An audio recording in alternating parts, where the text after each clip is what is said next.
Working.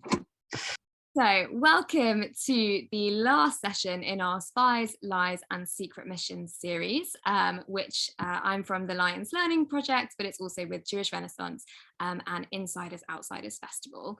It's been a pretty amazing 8 weeks now of uncovering the secret history of mainly Jews who contributed to the war effort against Nazi Germany.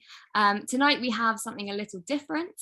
We're very honoured to be joined by members of the Sousa Mendes Foundation, and we're discussing the life of Aristides de Sousa Mendes, who was a Portuguese diplomat who was not Jewish, but he saved around 30,000 Jews from the Nazis during the Second World War. So I'm delighted that we are joined by members of the foundation. So we have Robert Jacobitz, who is the secretary and chair of the advisory council at the Sousa Mendes Foundation. And we have Monique Rubens-Krohn, who is the vice president, and we have Werner Klotz, who is an artist who was commissioned by the foundation to create a visual sculpture which commemorated Aristides de Sousa Mendes. So I'm just going to tell you a little bit about each of our speakers, and then I'm going to hand over to Monique to continue with the presentation. So firstly, we have Robert Jacobitz, who for 10 years directed the Jewish Community Relations Council of the Greater East Bay, and it was in this capacity that he began championing the cause of Aristides de Sousa Mendes. In 2005, he received the Aristides de Sousa Mendes Humanitarian Medal from the International Raoul Wallenberg Foundation. His paper reinstating the name and honour of a Portuguese diplomat who rescued Jews during World War II was published in the winter-spring 2008 edition of the Journal of Jewish Communal Service. And Monique Krohn is the vice president of the Sousa Mendes Foundation. She is a writer and historian. Her mother, grandparents, and 6 other maternal relatives received visas from Aristides de Sousa Mendes in their escape from Paris and Brussels in 1940. For more than 20 years, she has been active in the New Jersey-based Heritage Trail Association, a non-profit historical society for which she has served as president and executive director. Krohn has been active in interviewing visa recipients for the Sousa Mendes Foundation since her participation in its 2016 Journey on the Road to Freedom trip. And finally, Werner Klotz is an internationally active artist working in the fields of installation and public art. He works exclusively within site-specific and interactive contexts that rely on viewer participation to emphasize themes and ideas unique to each project. In 2020, he was commissioned by the Sousa Mendes Foundation to create the 13-channel video sculpture, Candelabro, commemorating the work of Aristides de Sousa Mendes. So enough from me. I want to hand over to Monique to take over the rest of this evening's session. So welcome, Monique, and thank you so much for being here with us tonight. Dear.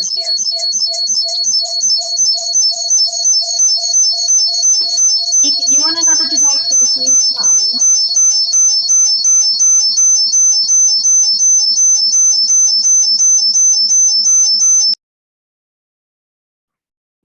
I found the culprit. We can carry on. What a great start. So hi, my name is Monique Rubens-Krohn, and I would not be here today if it were not for Sousa Mendes, because of his famous signature. He and of course giving out visas that you'll hear all about.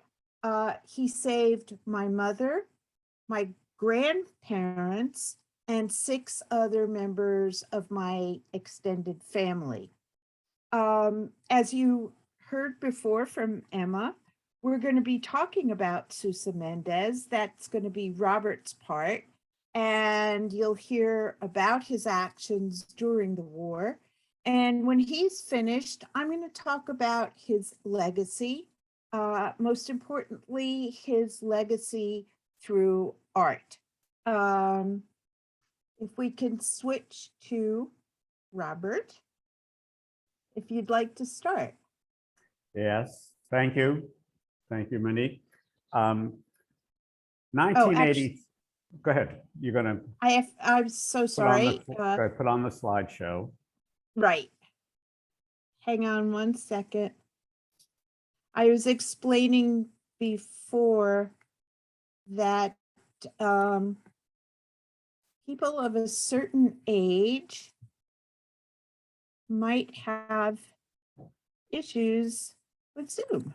All right, you got it. Is that working? That's perfect so far. It's really great. Good. So anyways, Okay. listen, I worked for the Jewish community, the organized Jewish community in Northern California, right above San Francisco, Oakland, which was Alameda and Contra Costa counties. My responsibility on an annual was to essentially produce and manage the Yom HaShoah Memorial.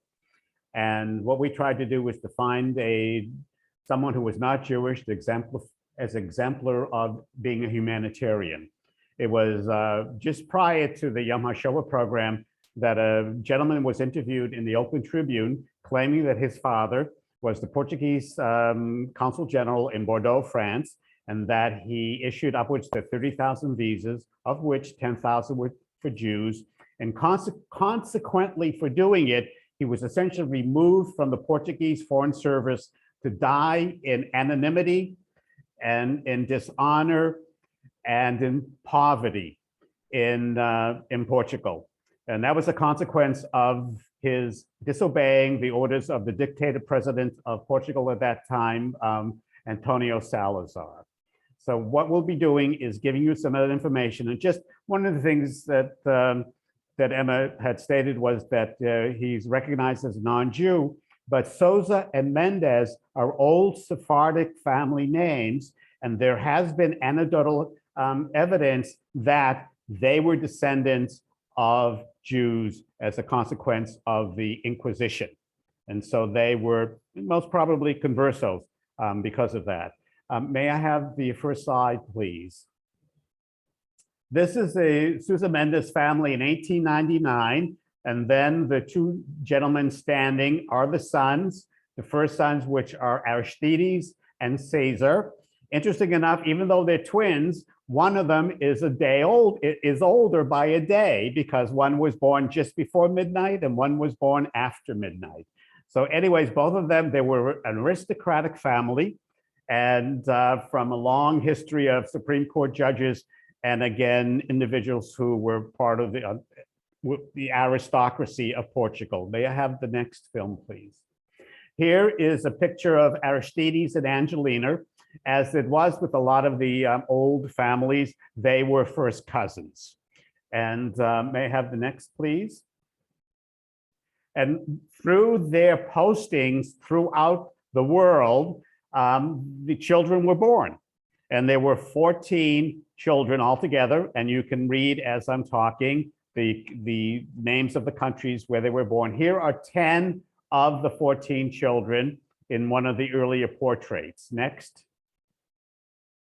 Here is the family home in the village of Cabanas de Viriato, where the Sousa Mendes family would be between assignments in different parts of the world. Next.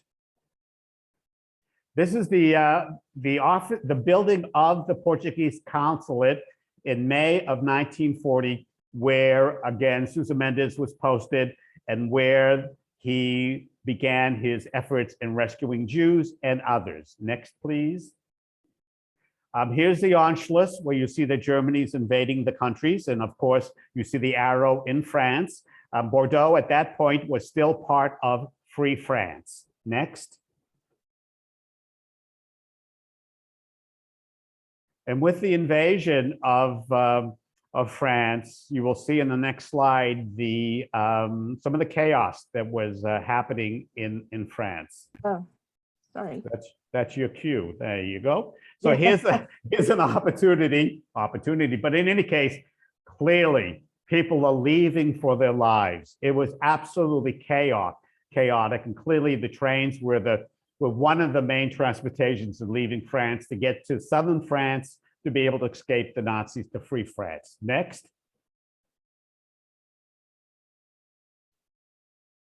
And here you see, again, on the left side, people who had transportation, cars, and baggage and everything else strapped to the vehicle. And then you had the people, the poor people with their, again, with a drawn horse and their belongings in a carriage. And this is again, this is what Bordeaux looked like in May and June of 1940, with people again streaming there, trying to find a consulate somewhere or an embassy where they were able to get transit visas out of France to other countries to be able to leave Europe. Next, please. In and about that time in 1932, but was in office was Antonio Salazar, who was, even though he was elected prime minister, and he was essentially the dictator. He was a fascist. And he, even though the country was neutral, he was sympathetic to the Nazis. And if we all have seen the movie Casablanca, that's where people were going to, again, the neutral country. And clearly, here are youth with the fascist salute, not dissimilar from the German youth, the Hitler youth as well. Next, please. In and about that time, before Sousa Mendes began his efforts, Salazar had issued what was called Circular 14. I just want to take a moment to focus on this. The third one down ostensibly says that Jews were not allowed into Portugal. Dispossessed people. These were people, so not only Jews, but communists, homosexuals, other people who did not fit the profile that Salazar wanted his consular court to provide visas, were essentially blacklisted from being able to receive a visa to get to Portugal to then subsequently leave Europe. Next, please. In and about that time, this is Rabbi Chaim Kruger, an Orthodox rabbi, along with his children, arrived from Warsaw, and he found himself in front of the Portuguese consulate, met with Sousa Mendes, and told him what was happening, especially to Jews and others in Europe. And it was the counsel that he had with Sousa Mendes that Sousa Mendes, because of the severity of what he heard from Rabbi Kruger, he sequestered himself in his study for 3 days and did not leave until he finally got a message, or he realized that he, as a religious man, a Christian, a practicing Catholic, and a lawyer who swore an oath to the Constitution of Portugal that one did not discriminate against people because of their national origin, their political orientation, or their religion, that Sousa Mendes ostensibly had to honor his vow as a diplomat to allow people to transit through Portugal for freedom. And with Rabbi Kruger and his staff, they created a production line, and you'll see of, again, stamping the visas as well as his signature. This is the stairway on the way up to the office. Sousa Mendes started his signature process on June the 17th, 1940, where people streamed in, and during those 3 days, when Sousa Mendes ran, he literally was exhausted. People were allowed to sleep in place on the staircase so they would not lose their place and not receive the valuable visa. Next. And this to the people was this was more important than gold. This was their passport to freedom. On the right-hand side, you'll see the circular seal of the office of the Portuguese diplomat, a consular in Bordeaux, and Sousa Mendes' signature, the signature that saved thousands of lives. This was their ticket to freedom. Next, please. Because of Sousa Mendes' disobeying Circular 14, he was essentially ordered by Salazar to remove himself from Lisbon and present himself to the Foreign Office in Lisbon to essentially have an administrative trial for his disobeying the orders, but also, again, he had sub-consuls working for him both in Toulouse and in Bayonne to issue visas in contravention to Salazar's orders. And again, acting in a way that was dishonorable for Portugal because it was, again, violating Salazar's alliance with Franco, as well as the German authorities. Next. And his punishment was dismissal from the post, half pension for 1 year, compulsory retirement without pay, and all the files were sealed, as well as none of his progeny, his children, relatives from his family could ever represent the country in any form of a diplomatic representation.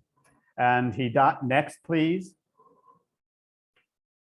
And with the unofficial punishment, he could not make a living and he was ostracized. His children, because of being Sousa Mendes' children, were blacklisted in school. None of their relatives who were affiliated with the regime would even recognize him. And the children had to migrate to different parts of the world to be able to make a living. Next, please. Here he is after essentially being drummed out of the Foreign Service, again in 1954. This is before he died. He died on April the 3rd, 1954, and still a proud and elegant man. On the right-hand side, you will see this is the Jewish soap kitchen in Lisbon. One day, Sousa Mendes and his wife Angelina and their 14 children came to have a meal, much to the consternation, surprise of those there. And he was asked, "Sir, why are you here?" And he stated, "Because we indeed are refugees as well." Next. Over the decades after Sousa Mendes was drummed out of the Foreign Service, there was the National Encyclopedia of Portugal. He was written out of it. He became a non-person. And the Casa do Passal was allowed to deteriorate to this decayed building. And for generations, it was this way because he was lost to history. Next, please. In 1966, Israel recognized Sousa Mendes as a righteous among the nations. And this is a meeting of his children who were then living in North America, where they were presented a certificate from the Consulate of Israel in New York, whereby, again, he was given the medal. You can see the daughter has the medal of righteous as well as the certificate. This is the son on the right-hand side facing us, staring at us is John Paul. This is the son I worked with after I read a newspaper article with his telling of his father. Next to him is Louis Philippe, who went to Montreal. And next to him is their sister, Joanna, and her husband, Cesar. And next to him is a daughter, Teresina. And next to her is the son, Sebastian. The two girls are Teresina's daughters. And the young lad below Sebastian is Carlos.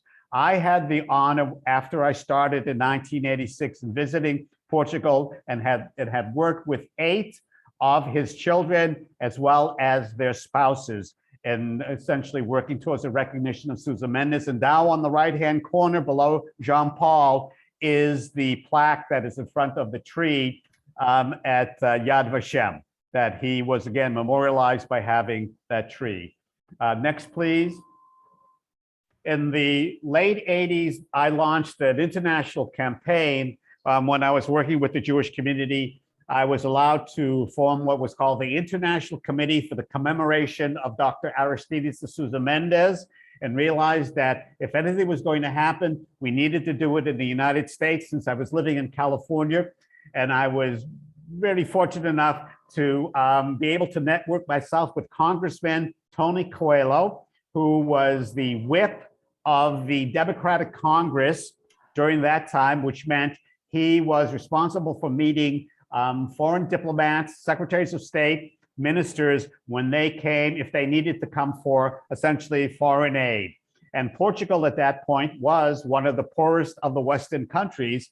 And by working with Congressman Coelho, when he received Cavaco Silva, who was the foreign minister, he let it be known that he, as a proud American Portuguese individual was ashamed by the way that the Portuguese government had wanted to have Sousa Mendes' name go away. He indeed was the skeleton in their closet. I worked with Congressman Coelho, and then I worked with Senator Henry Waxman, again of California, and through combined resolutions and both Senate and House resolutions, and through the President of the United States, again, kept the name Sousa Mendes alive and in the press. And I worked with others through the National Jewish Community, International Jewish Community, and the expatriate Portuguese community in different parts of the world as well, and bringing the story of Sousa Mendes to people's mind. Next, please. And then after the Sousa Mendes Foundation is 11 years old this year, and it was through all of our efforts and people of goodwill that then also there was an election of a social democrat named Mario Soares, who himself was arrested for being a humanitarian and for working on behalf of democracy in Portugal, and was elected after what was called the Carnation Revolution. And it was through his efforts where he apologized to the Jews of Portugal, first for the Inquisition, and then second for the treatment of Sousa Mendes at the hands of the Salazar government. And this past October, he was formally inducted in the Portuguese National Pantheon, where is the repository of the remains or dedication of the highest patriotic heroes of the country. And interesting enough, the year before, Pope Francis declared an International Year of Conscience, and he dedicated to the memory of Sousa Mendes. Next, please. And now it is my distinct honor to reintroduce my colleague, Monique Rubens-Crone, who will take the program from me. Monique? Thank you very much, Robert. I think one of the other things that we should say about Sousa Mendes is that he rescued, over a very short period of time, thousands, tens of thousands of people. We'll never know the exact amount, but certainly according to one historian, he single-handedly rescued more than any other people throughout the Holocaust. But then we come to the issue of the fact that those who were in the Shoah are now dying. And when they go, their stories go, their memories go. And so we want to make sure that their stories are not forgotten. We have to ask ourselves, how can we present those stories in a way that is both compelling and educational to future generations? Art is one of those powerful ways to do it. And as you can see in the upcoming slides, it can take many, many forms. Our first and most recent example came from an idea of one of Sousa Mendes's grandsons. He was from the California set. His name was Sebastian, and he was an artist himself, a sculptor, and he had always wanted to create a sculpture that honored his grandfather. But unfortunately, he died unexpectedly before the sculpture could be realized. And his friend, a German-American friend of his, also an internationally known public artist, Werner Klotz, came to the foundation and asked if we could help. And the result is a magnificent sculpture of highly polished steel with 13 video screens inside.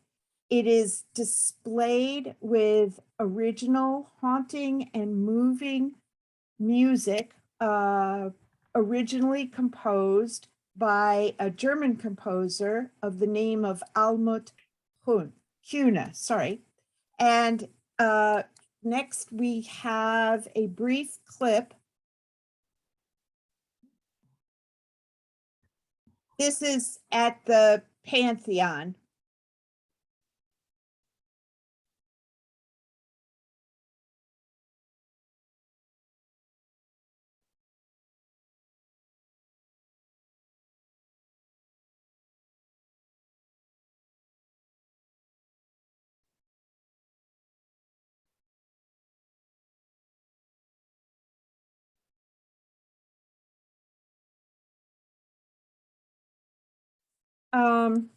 And now, whoops, sorry. Now it is my distinct pleasure. Actually, sorry, I'm gonna keep Werner on hold for 1 second, just to explain that this band is at the center of the sculpture, and it holds it together both literally and representationally.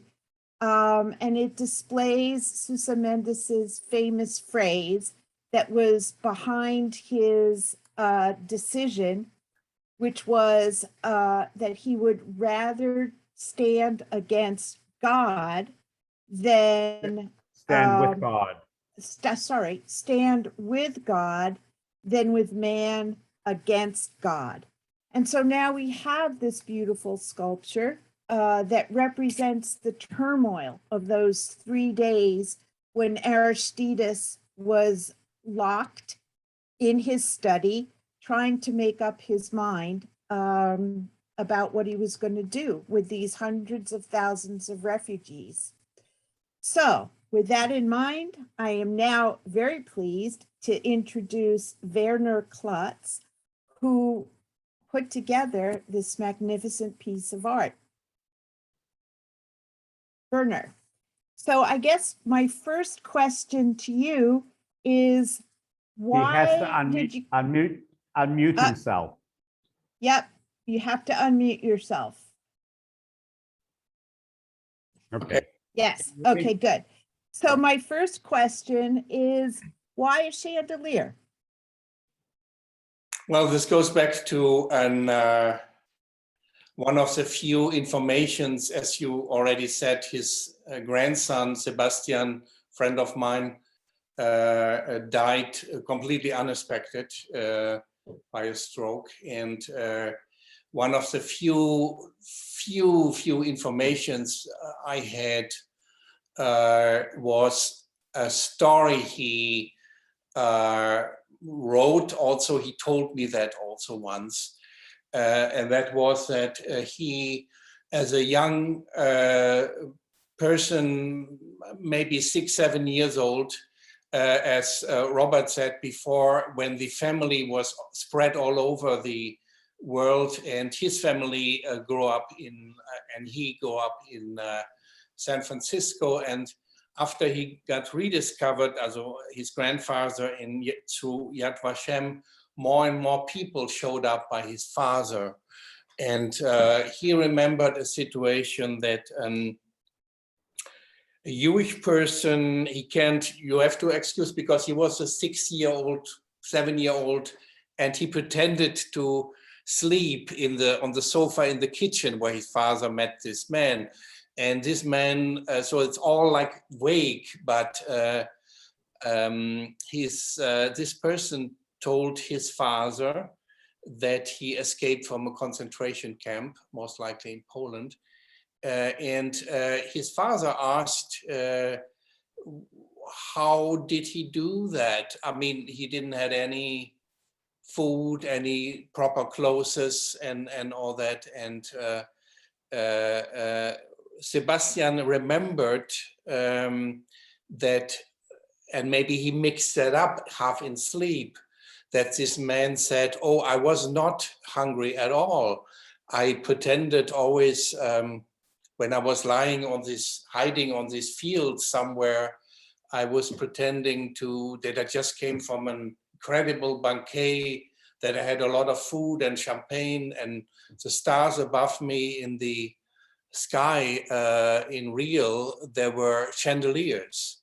So in Sebastian's mind, as an artist, he was also, this when he told me that when he thought about his grandfather, he always thought about a chandelier. He did not refine that precisely, but that image and that story really stuck in me when I finally got in this situation to create this artwork, what you just saw. And we used the form of a chandelier, but more, you know, a chandelier has a lot of variations. I was more interested also in kind of a cocoon, what this embassy was, and also this 3 days where, what Robert explained, where Aristides de Sousa Mendes went in his study and didn't open the door, and no one, he was just, no one knows what happens in there. When he came out, he decided to do that all, and as Monique said, in a few days he rescued all these people. And So Werner, then from his turmoil, you sought to portray that kind of chaos and turmoil with the video screens. right. Can you talk a little bit more about that? Yes, that's so the form from the sculpture is a chandelier or a variation of a chandelier, and just one word to that. This is made out of stainless steel, mostly with twisted strips of stainless steel, what has the effect that they reflect, and they're highly polished, so they're like mirrors, so they reflect the inside as well as the outside. And in the structure are organized 13 video screens, what are directed inside. So you have an internal view, and they're all, so the reflection, they're all mixing. It's like a kaleidoscope, but then mix also, and that's probably the most elaborated situation we have at all when this sculpture travels in the Pantheon. Is you know, you have a beautiful reflection there also. So, and also these people, what the audience will kind of, when they enter or when they get closer to this sculpture, they're part of it. So in some ways, you enter the room, the study, where Aristides was for 3 days before he made this huge decision.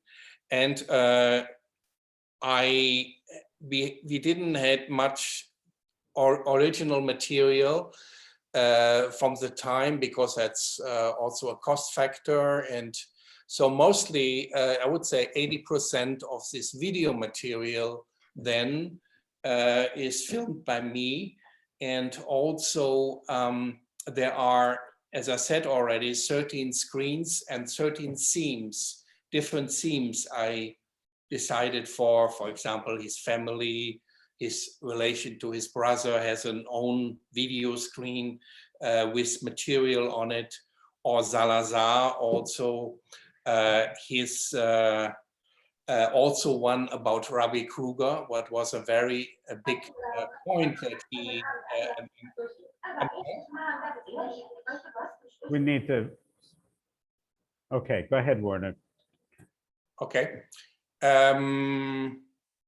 I was just speaking about Rabbi Kruger also, what had a big influence on this decision. And his wife, of course. Also they're altogether, to keep it short, 13 different themes, and each have different video clips, video situations, films, if you want. So, and they all mingle because they're reflecting, they're counter-reflecting in this structure. So they're overlaying each other. And that gives kind of an idea of maybe a nightmare or a situation where you are really, and I know that Aristides was very aware what he was doing there. That cost a lot of his career, problems to his family, and all that will be in these 3 days in his mind. And yeah. What did you find was the most challenging aspect of putting what ultimately became is a very complex, multi-layered piece of art? Oh, that's difficult to say. Also, it was not the technical parts, because it's a highly complicated sculpture. 13-channel video is, I've never seen something like that. But it was more the personal part, to inhale the story, the history, go through the photos, go through the time.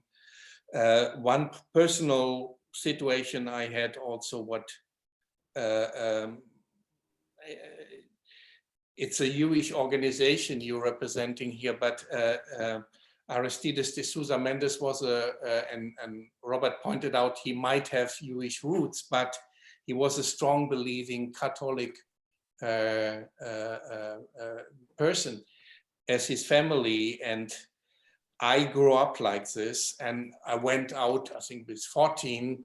So to go in that part was for me actually the most uncomfortable. And I really left this area where I grew up in, as this environment. My parents were strongly believing in Catholic religion, and I'm coming also from a big family of 7 kids, so you can imagine we prayed and we had to, and to go back in that room was almost personally for me, you asked for my personal, a very uncomfortable situation, because I left this. So, but in point of fact, it sounds like in going back there, you were also able to understand there were a lot of similarities in some respects between you and Sousa Mendes, although he continued his devout Catholicism, whereas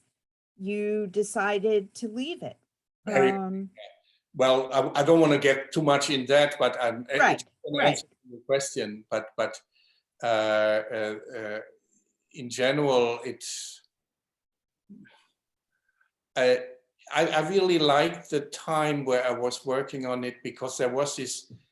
I really inhaled him in some ways with all this information, and I was very alert. Also, for example, I was once I have an outdoor studio in the country also, and I was sitting there, and a light just hit a tree very close to me, what I never noticed before.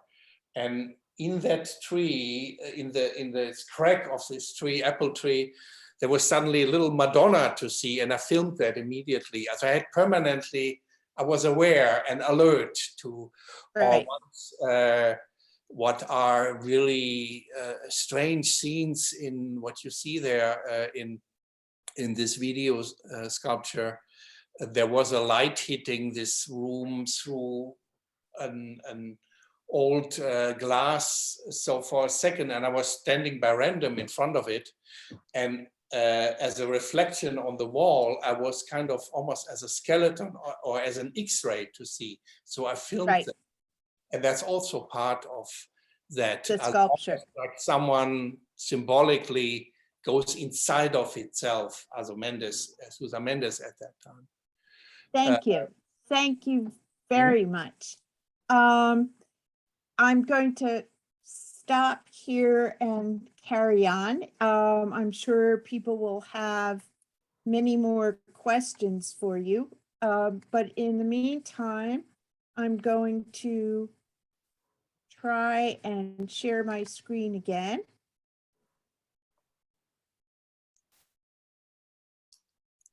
With any luck.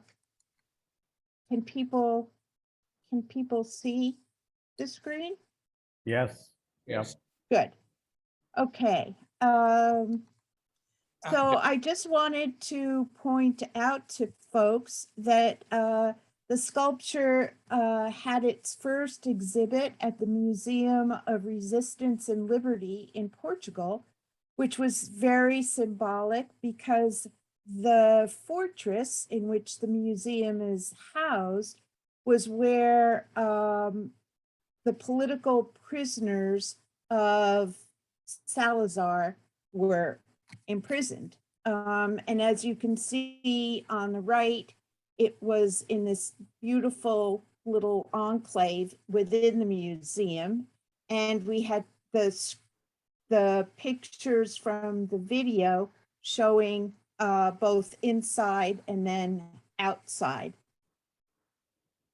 And then, of course, it went to the Pantheon where it is now, and will stay there until March. Sorry, thank you. And from there, it will travel to the Museum d'Aquitaine in Bordeaux, France. So by the end of next year, October of next year, it will have hit the really important places where the Sousa Mendes story unfolds. And we're hoping to bring it to the US. So if anybody has any nice connections over there, please contact us. So we have that sculpture, and now we see another kind of sculpture by a young Portuguese artist. This is actually Sousa Mendes's signature. And we're hoping that it's going eventually to be displayed in a park by the river in Lisbon. To our left, we see the famous Sebastian Mendes, who unfortunately, as we said before, passed away unexpectedly. And to the right, we have a drawing of his called a palimpsest, which is actually his rendition of his grandfather's signature, written hundreds and hundreds of times over. And we can listen to this and to Sebastian explaining it.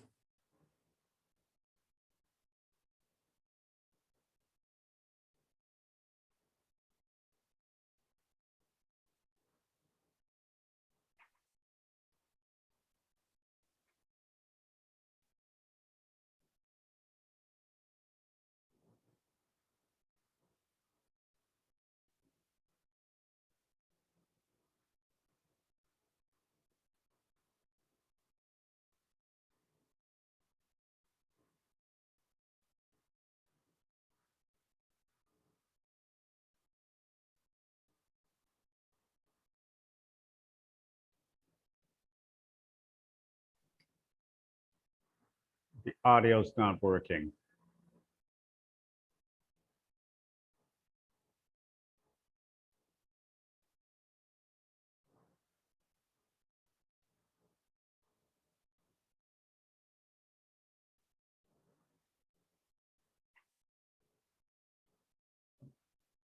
I'm sorry. It might be because when you screen share, you have to select share audio as well, or it might be that you need to turn the top left of your screen, Sound. original It's sound, sound. that may help. Yep. Sorry.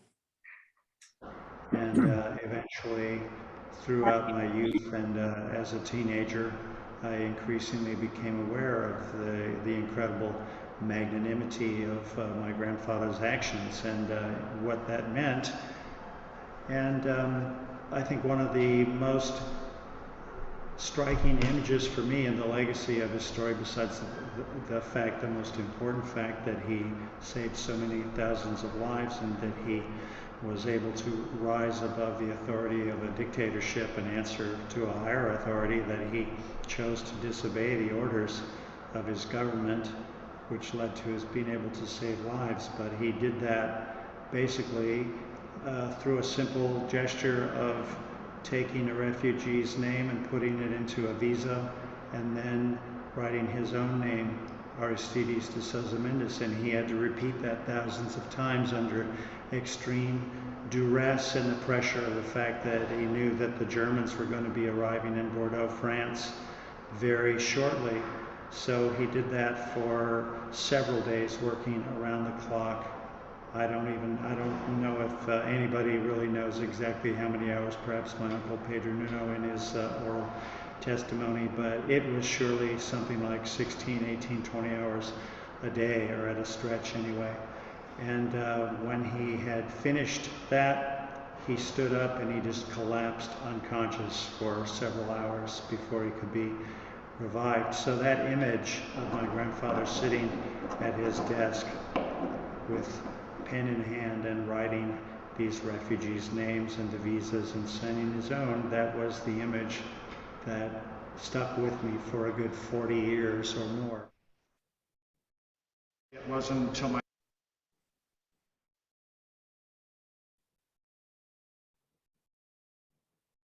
Sorry. So yeah, fairly dramatic piece there. And before I go on, I just wanted to point out, if anybody was looking at that video in the back, there is a piece of luggage with, it looked like sort of brown ovals in it. And that was another one of Sebastian's work. And the luggage, the brown pieces in the luggage represented loaves of bread that the refugees would take with them. So here we have another example of art. It's the story of Sousa Mendes in a graphic novel. Here we have something very different, a middle school in the town of Cabanas de Viriato. It is a UNESCO affiliated school. And what that means is that they do different projects every year. This school has been doing it for the past 9 years. And for this school in particular, their idea is that the projects be interdisciplinary and related to the present day. As one of the teachers said to me, it's important that the students see the links to racism, xenophobia, and the necessity of human rights, because the legacy of Aristides is his set of values that is essential to mankind. If we forget them, then we negate human rights. And their other projects over the years have been art exhibits, reading a certain number of books on a variety of different subjects, presentation of relevant poetry and songs, and murals that the students themselves designed, created, and put together. And here we see one of them. It's an example. These murals, by the way, are outside of the school. And if you take one of the projects that our foundation does is to take people on what's called the Journey to Freedom, where we take people on trips that recreate the journeys that the refugees were on. And you will definitely see these. This is one where the Nazi armies are arriving and Sousa Mendes doesn't know what to do. This is where you have the famous saying of his, and you can see the people coming for his signature. And here is one of his home. And finally, different messages that the children have written. So again, we've seen a variety of different kinds of artworks, and another one is in architecture. And this would be the Frontier of Peace Museum in a town called Vilar Formoso. This town is where all the refugees arrived by train. They had to be registered with the Portuguese government and, more importantly, the Portuguese police. This is a shot of the museum from the outside. Over on the far left, you'll see the actual train station. Inside, people walk through this gallery of freedom to come out to exhibits on the other side. You'll see them here. Very moving experience is my final take on that. And finally, we come to another piece of art, this time in music, and it's called Circular 14. We're just going to listen to a few minutes of it. I'm going to see if I can move it ahead, probably not. But it's with Michael Gill, who you'll see on the far left. He too is a visa recipient descendant.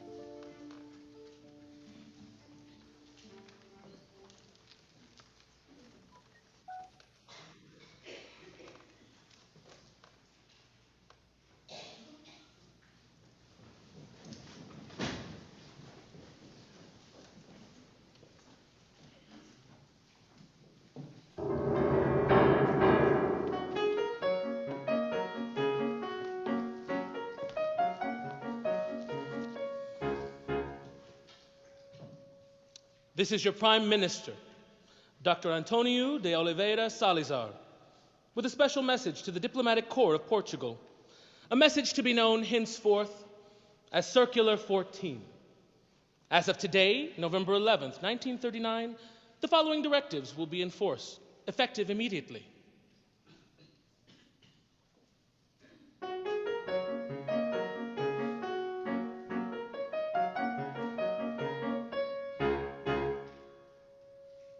Under the current unusual circumstances, certain measures must be taken and norms defined, albeit provisionally, to avoid insofar as possible abuses and loose practices when issuing Portuguese consular passports and consular visas, which the police of vigilance and defense of the state deem inconvenient or dangerous.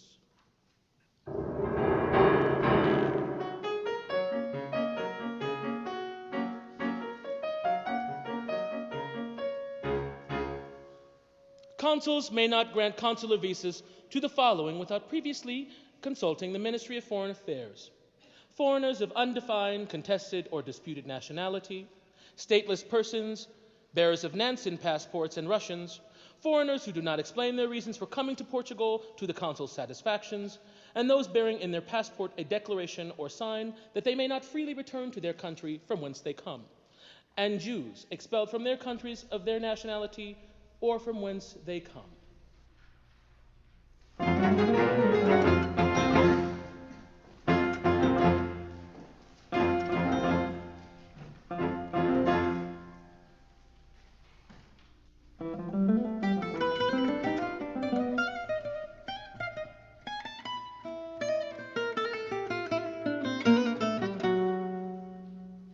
You have heard the voice of Antonio de Oliveira de Salazar.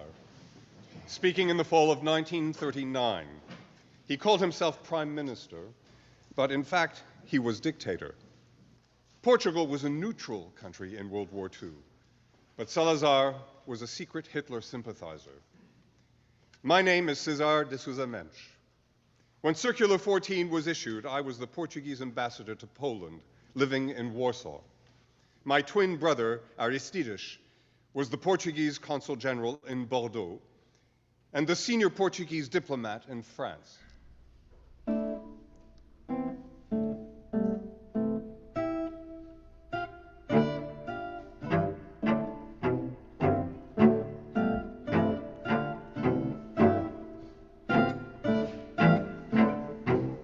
In the spring of 1940, the Nazis rolled into Belgium, the Netherlands, and northern France.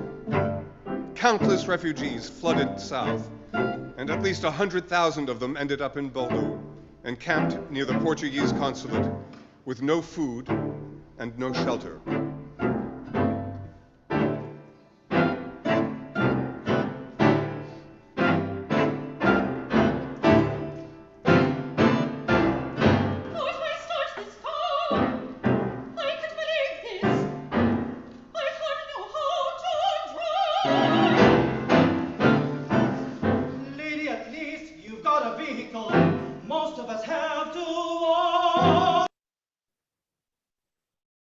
another example of the way that we interpret Aristides' actions. Sorry, again.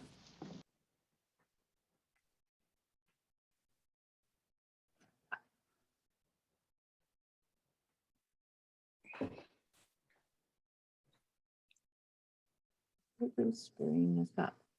So I think for some reason I am getting. Can people still see? Yeah, you're screen? you're spotlighted along with Robert and Werner. Oh, are you sharing again?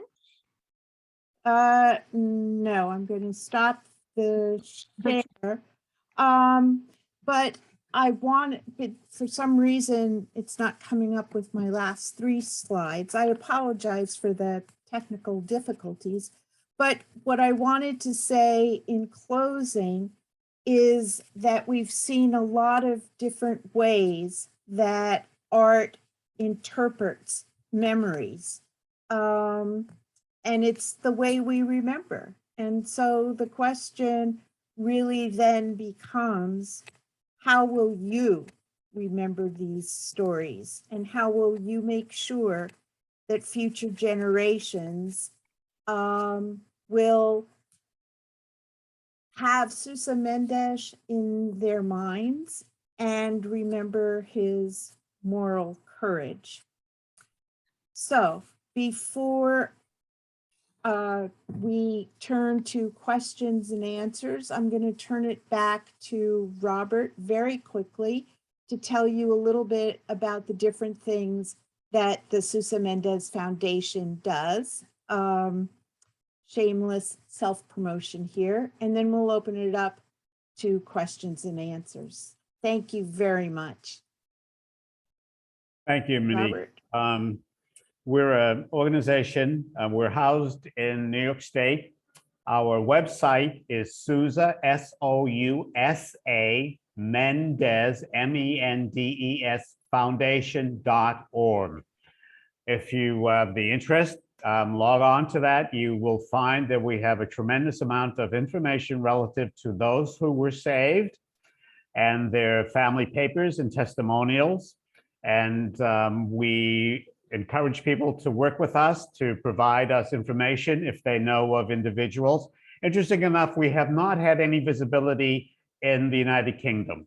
And we know that Sousa Mendes refugees, individuals rescued, traveled all over the world and settled in the world. And yet we have not had that opportunity to be able to locate and to work with descendants of the Sousa Mendes visa recipients, both the individuals as well as their progeny.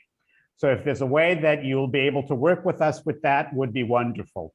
We're a nonprofit organization, and we do welcome people's contributions, and there is a donation button on the homepage if you have so inclined to help us. And we do have a number of films that we represent. One of them is called Disobedience, the Sousa Mendes Story. And that is something that we work with in different countries to engage individuals as showing it. We show it to, again, Jewish communal organizations, synagogues, churches, community groups, service organizations, and many other activities. And we have, when we can, when hopefully we'll be overcoming the COVID-19, as Monique has explained, and I have been a co-leader of, it's the Journey on the Road to Freedom. And what we do is we assemble about 35 people. We then retrace the road, the travel, the journey that Sousa Mendes did with an entourage of visa recipients from Bordeaux, through France, through Spain, into Portugal. And again, that's something we encourage the descendants, the visa recipients, and educators, both Jewish and non-Jewish, to understand and to share the Sousa Mendes story with as many people as possible. And one of the nice high points of it is that we go to the Sousa Mendes school, and the children provide information to us. They perform, and you'll see there's stations on the grounds where the murals that the children have there, and it is, again, a sharing experience with individuals. We are a very small staff. Yes, go ahead, Monique. No, I was just going to add that one of our highly acclaimed programs is a Sunday series Right. of films of resistance and hope. And you can find out more about that through our website. Again, just go to Sousa Mendes Foundation.org. Right. And again, we primarily a volunteer organization. We have one staff member who is our Chief Executive Officer, Olivia Matis, who is, again, the daughter and granddaughter of visa recipients, and has done a tremendous job in working for the organization and sharing the world. And again, Warner has been part of our family, of which we are very grateful for what you have done, again, in the memorial in memory of Sebastian Michael, who was taken from us much too soon. I think at this point, we are ready to open it up to questions, if anybody has some, or comments. I just firstly want to say thank you to all of you for sharing your work, the work of your organization, and Werner, your artwork with us.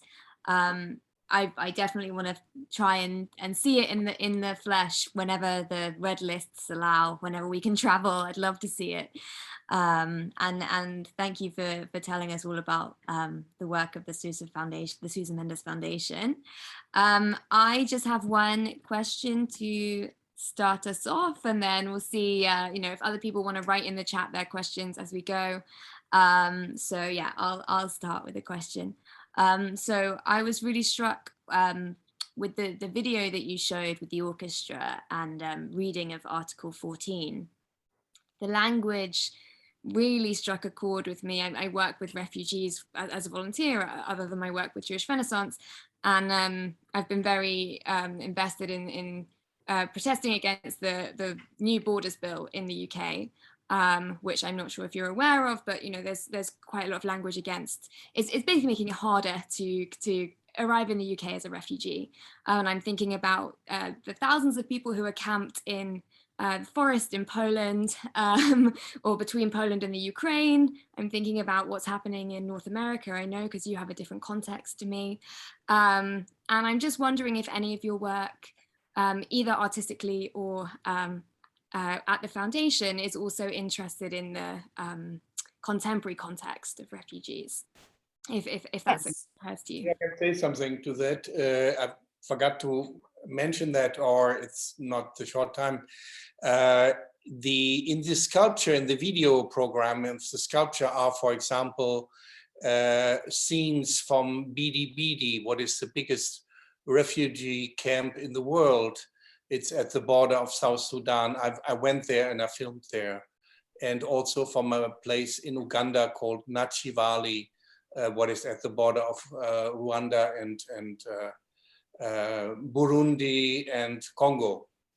So that's very recent, actually, in this artwork. It's really because that didn't end it with the situation, didn't end it with what Aristides de Sousa Mendes did. It was, just one. And I just want to add also that we at the Sousa Mendes Foundation are very concerned with the plight of refugees and the issue of immigration relative to what's happening to those who now are in limbo.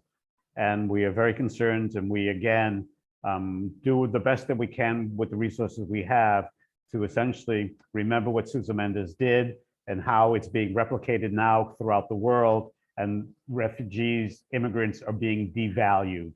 And for us, that is a very, very important and painful recognition of what's happening to people. The cheapness of life, and how people who are now comfortable do not understand what happened during the Second World War, and those of us who were known, again, the victims of Nazism and fascism. I have a question. I've got a hand up from a V. Ing, who I believe. Yes, that's me. My name is Monique, and I'll try to be brief. First of all, I'd like to thank Robert Jakobitz, Monique Krohn, and Werner Klotz for an absolutely wonderful evening of enlightenment. Werner, vielen, vielen Dank. It is utterly beautiful. And I can assure you that I will go and see it tomorrow. Ah, good. Yes, and Monique, again, Yes. thanks and congratulations on your wonderful montage. I had no idea there was so much on Aristides de Sousa Mendes. I'll come back to you in a second, if I may. And Robert Jakobitz, thank you so much for setting out the historical background to Aristides de Sousa Mendes so clearly when so many people get it wrong. Thank you. Well, no, appreciate thank you. Of course, you skipped what came before the Inquisition. That's probably just as well. You know what I'm talking about, right? The 15th century so-called expulsion of the Jews. Absolutely. Sorry? Absolutely, from Spain and Portugal in Yeah. 1492. Well, yeah. Well, Absolutely. I mean, yes. Yep. That was very Yep. grisly. Yes. If I may come back to Monique just for a second. Sure. Pleasure. Oh my God, I've forgotten my question because I'm rather worked up. Oh no, I'm sorry. Sorry, Monique. I'm going back to Robert. Sorry. Robert, No worries. I have heard that the Portuguese have made a film about Aristides de Sousa Mendes. It's a fairly recent thing.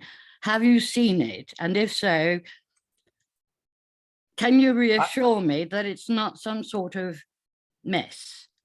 I have not had the opportunity yet to view it, and I really anticipate seeing what it is. But at this juncture, I have not. I apologize. Do you speak Do you Portuguese at know- all? Sorry? No, I was going to ask you if you're sure it's a Portuguese film. Yes, it is. because- Yes. Okay, because there's been a recent Oh, French no. film that we've supported by Patrick Serraudi.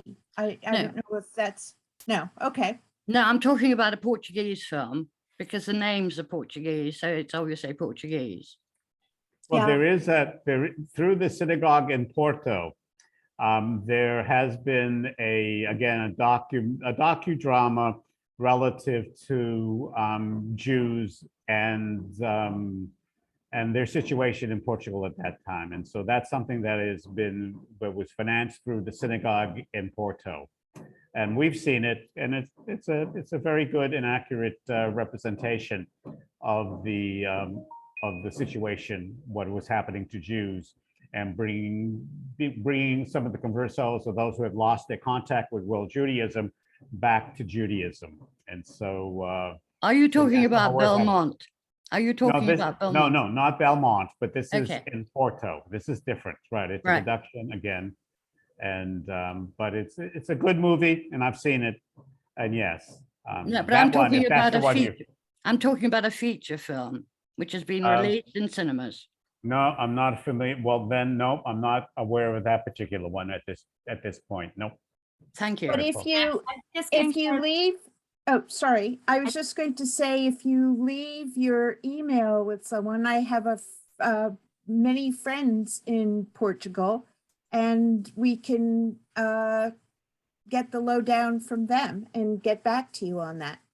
Well, whoever is organizing this has my email address, so that should be all Good. right. Good. Thank Okay. you very much. You're Thank very you. welcome. bring in another question. I just want to make sure that we hear from, lots of different voices. So can I have the question from Thelma Fry? Would you like to turn on your camera and ask your question? How do I turn on my camera? I'm 96 and I'm not Let me- sure about. Ask you if I request it, you should be able to. There should be a sign now asking you to. Yes. Start my video. Great. There I am. And now I think You've got it. Good. I've got it. You've There I got am. it. Go ahead. Go ahead. I may have missed something, but if these visas were signed by the consul in France for Jewish refugees trying to get away from Hitler, and Salazar said that Jews were not allowed in Portugal, how did they get into Portugal and how were they saved?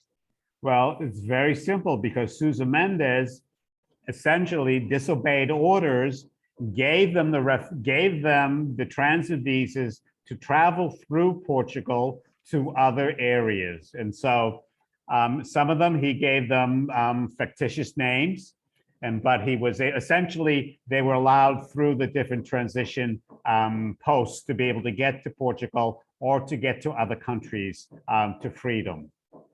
Did they go through Portugal then to other countries? Is that what happened? Yes. Yes, and some of them stayed, for example, my mother and grandmother had, well, my grandmother was an American, she was born in America. So she and my mother, who was traveling on her passport, stayed only for, I think it was about a month in Portugal. Whereas my grandfather, who was Belgian, had still to get someone to sponsor him in America. So he ended up staying in Portugal for a couple of months. So I think it just depended on your situation. But the visas essentially gave you the permission to go to Portugal and stay until you could go elsewhere. Did they have to pretend they were not Jewish then if they were not allowed to be there by Salazar? Well, nobody would know that they were Jewish or not because they had that very important seal. But Salazar allowed them. No, he didn't allow them. They were able to get themselves through. His signature allowed them to go to other consulates to get transit visas to then go to the final destination where they could go. We know families that went to Brazil and other parts of the world as well. Did any of them Jamaica? stay in Portugal? If I understand correctly, some of them stayed temporarily in Portugal, but most of them transited out of Portugal. I see, thank you. I think Monica has her hand up. I have one last question and then I'm going to hand over to Monica. So my question is from an audience member who has asked, who's this? This is Jonna and Alfred Kromholz said, is there a significance to the number 13 in your sculpture, Werner? I'm sorry? Is there a significance to the number 13 in your sculpture?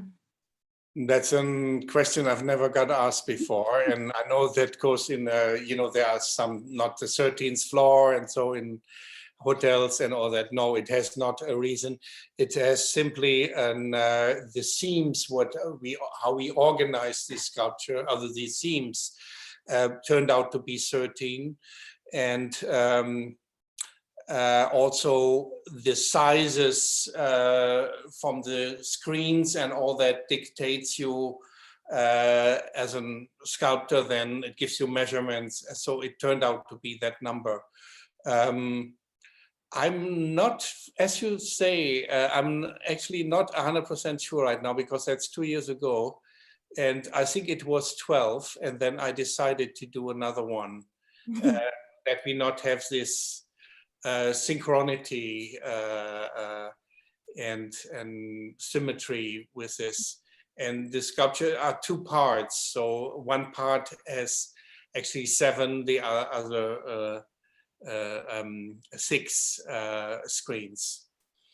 I love That's an interesting question. I never actually, obviously you got me on this. I never even thought about it really. But I love how that's, when you have a piece of public art, people will come at it with totally different eyes to how you made it. Right. Yeah. No. And mathematics, numbers are often important. And so that's always a code to read it in architecture. But maybe that goes too far off the scene here. Thank you. So Well, just want to say is that if you know of a museum or somewhere in the UK that we could exhibit the chandelier, that would be a wonderful. And Monique, as well as another colleague of ours, Leah Sills, herself also the descendant of visa recipients, the people who are putting that together. Any way you can help us in transporting it and having it exhibited in England, we would love that. And we'd come over and we would meet all of you as well. So that would be wonderful. I'm not sure I quite have the museum connections, but maybe Jewish Renaissance knows someone. That would be super. One of the things I did forget to say about the sculpture is that our plan is to have it travel throughout the world for a couple of years. And then after that, we will find a permanent home for it in Portugal. So again, it'll stay as a form of memory. Lovely. So I'm bringing in Monica now to ask a question, and Monica actually curated this whole series, so it seems fitting to give her the last question of the series and to give her the final word. So I'll hand over to you. Thank you, Emma. I can't resist saying that it was actually by pure serendipity that in one of the Insiders Outsiders events that I organized already probably a good 6 months ago, Monique, wasn't it? I happened to notice this intriguing email address, and I thought, who is De Sousa Mendes? Because, you know, I blush to admit it, but I had never heard of him. I jolly well should have, quite clearly. So I made contact, and this event is the result. So I'm very, very delighted that it's happened and been such a wonderful occasion. I'd like to just pick up, if I may, on something that in fact actually Thelma has already begun to ask about, the almost the bare bones in the sort of nuts and bolts practicalities of how he operated. It sounds from what you've said that he was very much a lone agent, but I wonder, for example, do we know, is it known whether he had any contact with somebody like Varian Fry, who some of you may know was so crucial in helping people escape from Marseille? I mean, how much do we know about, you know, other sort of possible contacts and networks that he had? And also, actually, on the back of Thelma's question, if I can just sort of continue with that, you mentioned Vila Formoso. Tell us more about that. I mean, you know, I know about Lisbon being this kind of hotbed of conflicting emotions and you know, sort of needs and fears, you know, people trying desperately to get out. Tell us more about what one knows about the, obviously, as you say, each story is different, but the trajectories, the journeys that people made after Lisbon, as it were, after Portugal. So I would, that in terms of knowing more about his stories, and Robert can pick up in a second, I would strongly suggest that as one of your programs, you show the film Disobedience, which you can get through us, but it was originally made for French television, and it explains exactly how he put together this really production line made up with members of his family and his office secretary, just stamping visas and signing them. And he started out in Lisbon, and then ended up, because he knew he was being chased by the Portuguese police, he then traveled to Bayonne, and just literally, because the consul, or I don't know that he was a consul actually, but the person there from Portugal didn't want to have anything to do with it. So Sousa Mendes literally set up a table outside the consulate and started stamping pieces of paper. Robert, do you want to? Yeah, right. He was the Portuguese secret police, PIDE, ostensibly were monitoring his actions, and eventually closed down his ability to do that. But what happened was his eldest son, Pedro Nuno, as well as some of his other, as well as his first secretary, literally created a production line. In the movie Disobedience, there was a funny remark of when Sousa Mendes essentially asked his son if the son used to write his name for excuses when he didn't want to go to school. So we asked the son if he still is adept at writing his signature, and his son said yes. He said, okay, now you can work with me to sign my name, so we can then create again a greater volume of names to be affixed to people's visas. And again, so what it was, he did this without any consultation with anyone else. Yehuda Bauer, one of the most esteemed Jewish historians, has written that of all of those who saved people who were parts of the righteous, he was the individual who did it without any anticipation. It happened on the spot. He decided he would do it, and he did it irrespective of the consequences. And he sought counsel from his children, and to this day, none of them have ever regretted what he did. And then with our effort, with his again being installed now at the Pantheon, the Sousa Mendes family now is again written back into history, and pride of that. And it was a long struggle. They never gave up, and we were able. It was our luck. It was Beshech that the story. I heard about the story. And people we brought it to, no one ever turned us down. They knew what had happened and what injustice had befallen this man. And we've had a very satisfying conclusion. I'm only sorry that his children, many of them who died prior to his recognition, were never able to witness that. And I also just wanted to pick up on two things. One, what he did do was call his colleague in Toulouse, who was his subordinate, and ordered him to start issuing visas.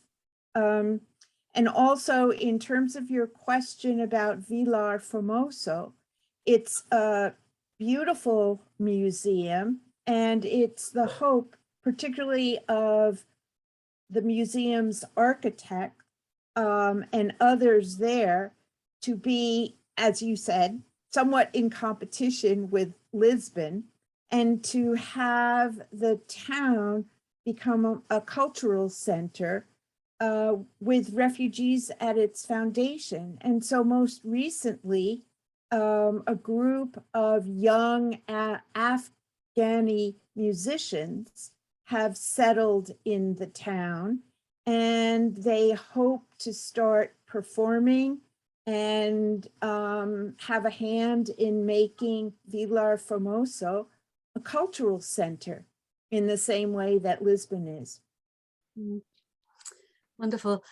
We could go on, I think, probably all night, and I must restrain myself for making more comments or asking more questions. But one thing I would love to know more about, or indeed just simply to say, is that there must be people in this country, and I can't help asking, is there anyone in the audience who has a family connection to this remarkable story? I mean, I know the answer to that, because there is actually one lady. There's one lady, I don't want to embarrass her by giving her name, and I'm not even sure that she's with us tonight, although she was certainly planning to, but I will certainly urge her to make contact with you, because I don't think she knew about your activity. There must be more. There must be more. Well, one of the things we'd like to do is to make entree to the Jewish Chronicle. All right, okay. It's still the Jewish newspaper, and we have not had the opportunity to be able to then work with them to tell the Sousa Mendes story. And I believe it's, again, of all, I don't know if there are other newspapers, but when I've had the opportunity, I grew up reading the Jewish Chronicle, and it was a marvelous newspaper.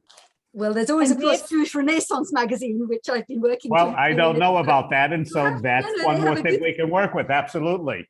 Absolutely. I think there are conversations to be had. Absolutely. Yeah. But one of the things that we also do, which I think is just so, to me, it's so very, very important, is to interview visa recipients or members of their family. So if there is anybody out there who got to England because of Sousa Mendes, we not only want to hear from them, but we would be honored and delighted to come and film them.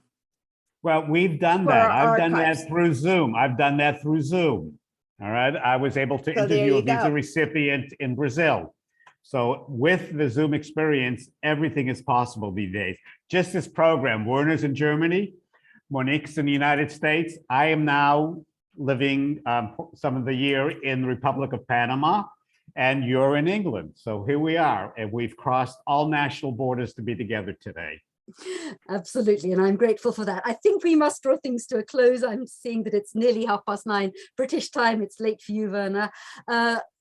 Let me thank you again very much for a truly inspirational session. And I'd like to just conclude by thanking my colleagues Emma, Brand, who've seen, and also the behind the scenes person on this particular occasion, Aviva Dauch of Jewish Renaissance. And I do think we will and can work together on that front. To say what a pleasure it's been to work with them on this whole series called Spies, Lies and Secret Missions, the unsung Jewish, and I have to say in this case we have to put the Jewish to one side for this particular session, the unsung heroes of World War II. It's been an extraordinary array of events, and I suspect many of you have been listening into most, or at least some of them, but this is a wonderful place at which, or point at which to end. I will just, moving away from our immediate subject, say that there are plans afoot for next year to do another collaboration probably in the autumn, to do with the remarkable contribution of the refugees from Nazi Europe to the BBC, next year being the centenary of the BBC's creation, but that's another story. But I want also just to mention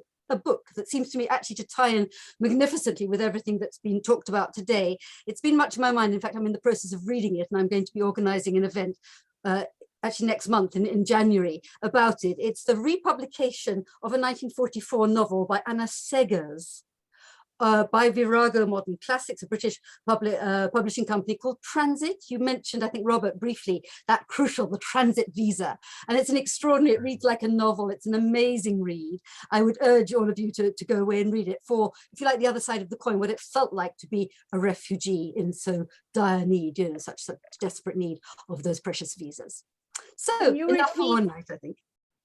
Okay, Monica, can you repeat the title of the book? Yes, it's simply called Transit.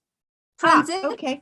Yes, and it's Anna Seghers, S-E-G-H-E-R-S, wrote in German, so it's an English translation of the book, a remarkable book by any standards, but I think particularly in this context, a valuable addition.